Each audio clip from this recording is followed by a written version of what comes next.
Bonjour tout le monde et bienvenue dans cette première vidéo concernant cette conversation imaginaire entre un citoyen ordinaire et un candidat au cours d'une campagne électorale. Je vous rappelle un petit peu le principe.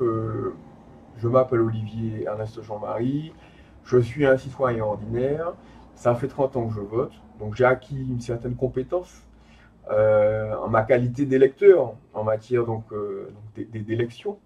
Et puis j'ai aussi été militant d'un parti politique, j'ai aussi soutenu des candidats à des élections, j'ai moi-même été candidat. Et l'idée, c'est de structurer une conversation avec un candidat et un citoyen qui redonne envie aux citoyens donc d'écouter les candidats et qui redonne envie aux électeurs d'aller voter le jour J, hein, pour un peu faire remonter les taux de participation.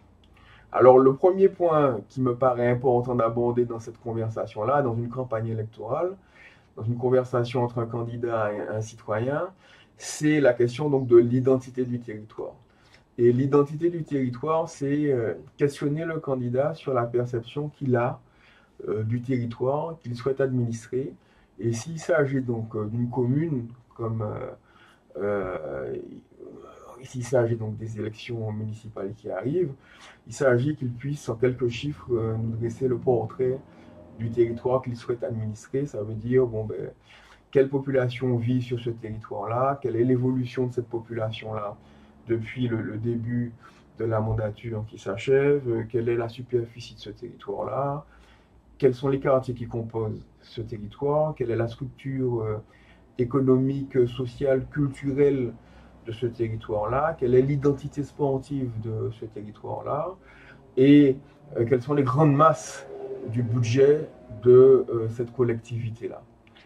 Et puis, ce qui serait aussi intéressant, c'est que le candidat, qu'il soit maire sortant ou challenger, qu'il puisse nous dire, selon lui, quelles sont les forces et faiblesses des équipes qui pilotent la commune aujourd'hui, c'est-à-dire les équipes administratives, les équipes techniques, les équipes politiques, et puis quelles sont les réalisations positives qui sont à mettre à l'actif de l'équipe sortante, et puis quelles sont les pistes de progrès qui restent à parcourir, et puis si c'était à refaire, qu'est-ce qui serait fait autrement par ce candidat justement que nous interrogeons.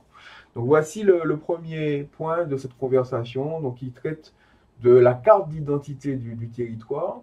Restez connectés, la prochaine vidéo va traiter de la question de la vocation du territoire. Merci de votre attention, à bientôt.